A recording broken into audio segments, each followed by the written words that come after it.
क्रियाओं से कुछ नहीं होता, कुछ नहीं होता, ये बात समझ लीजिए। क्योंकि आप कहोगे कुछ क्यों नहीं होता, तो क्रियाओं से शुभ होता है, तो आपसे बहुत अशुभ तो हो रहा है ना। तो शुभ अशुभ के पचड़े में तो हम फंसे हुए हैं, कभी दुख कभी सुख, कभी सुख कभी अशुभ। अरे कोई ऐसा मार्ग पकड़ो जिससे ये दोनों नष्ट हो जाए और सदैव आनंद बना रहे, पाप और पुण्य दोनों नष्ट हो जाए, शुभ और अशुभ दोनों नष्ट हो जाए। अशुभ जो है वो लोहे की जंजीर है और शुभ जो है वो सोने की जंजीर है, लेकिन बांधने का काम तो दोनों कर रहे हैं। मुक्त तो हम हुए नहीं ना, पर ये मुक्त होना कौन चाहता है? सबका प्रयास ये रहता है कि हमसे ऐसे दान्य पुण्य बन जाए कि जो हम पाप करते हैं वो नष्ट हो जाए, हमें कभी दुख ना हो। असंभव। अगर शुभ का कर्म जो आपने किया है उसका फल है, तो अशुभ जो कर्म किया है वो बिना फल दिए नष्ट नहीं होगा। अवश्य में भोक्तव्यम कृतम कर्म शुभाशुभम, भगवान की वाणी है। अगर बचा जा सकता है तो एक ही उपाय है, भगवान की शरण में हो जाओ, तो वो दोनों खत्म कर देंगे आपकी, न शुभ न अशुभ। शुभ में जैसे स्वर्ग आदि लोक गए, अशुभ में नरक आदि गए। शुभ अशुभ दोनों का बचाव पक्ष रहता है, तो यहाँ गए मृत्यु लोक में आ गए, अलग अलग लोक का।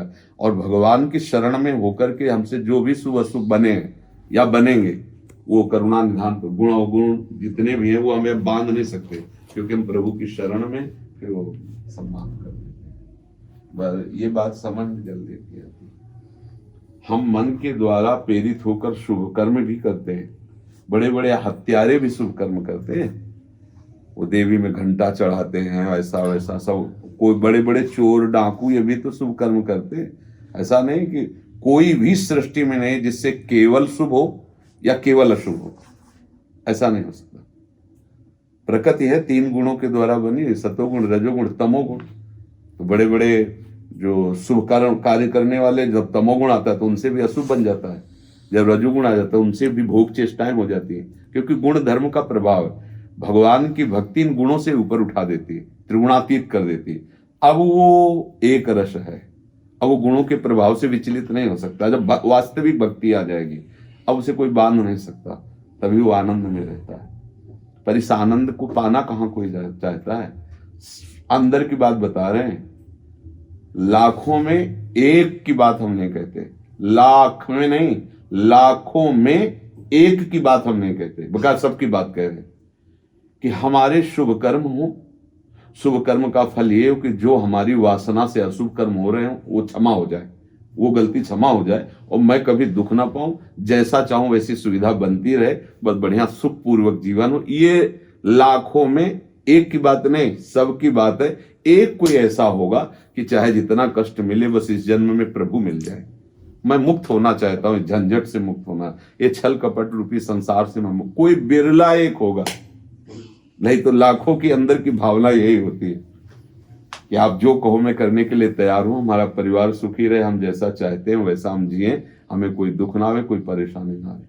ये जो लाखों की भीड़ लगती है ना, ये उसी में लगती है, लाखों की भीड़। हम तुम्हें ऐसा मंत्र देंगे कि धनवान हो जाओगे, हम तुम्हें ऐसा मंत्र देंगे कि कोई दुख स्पर्श नहीं करेगा, और उसी से पूछो उस मंत्र देने वाले की जो ठेका ले रहा है कि तुम्हारी इच्छा धन की है कि नहीं। अगर इस मंत्र से धनवान ऐसे हो जाते कि इच्छा न होती, तो आप पहले हो जाते। अगर आपके पास ऐसा कोई मंत्र है कि आपको दुख ही नहीं मिलेगा, तो आपको तो कभी होना ही नहीं चाहिए था, आपके पास तो कई मंत्र होंगे। लेकिन इस मार्ग में जो सच्चे मार्ग के पथिक होते हैं वो यही उपदेश करते हैं, यथा लाभ संतोष सदा काहू सो कछु न चाहूंगा। चाहे जैसी परिस्थिति हो, मुझे सहने की ताकत मिले, और उस परिस्थिति में मैं प्रभु को भूलू ना, कभी गलत काम न करूं, और सच्चे मार्ग का पथिक बनूं। चाहे जितना कष्ट मिले, मुझे इसकी कोई परवाह नहीं, वो सच्चे मार्ग का पथिक होता है। पर ऐसा कहाँ मांगा जाता है? सोचो ना, सब सोचो, अपने सब इसी विधान में लगे कि जो हम चाहें वो होना चाहिए। सच्चे मार्ग का पथिक अपनी चाह को प्रभु को समर्पित कर देता है। बात देख लो, प्रभु अब हमारा तो हो गया, जो कुछ होना था हमसे नहीं हो पाएगा, आप ही हमारे हो, हमारी चाह कभी पूर्ण न हो, आपकी चाह की सदैव जय हो, आप जैसा चाहो वैसा ही हो, और ये मैं स्वीकार करूं, मुझे आप चाहिए। अब ये कोई लाखों में एक चाहता है, कोई लाखों में। ये बड़े भाग्य की बात है जिसके मन में बात आ जाए।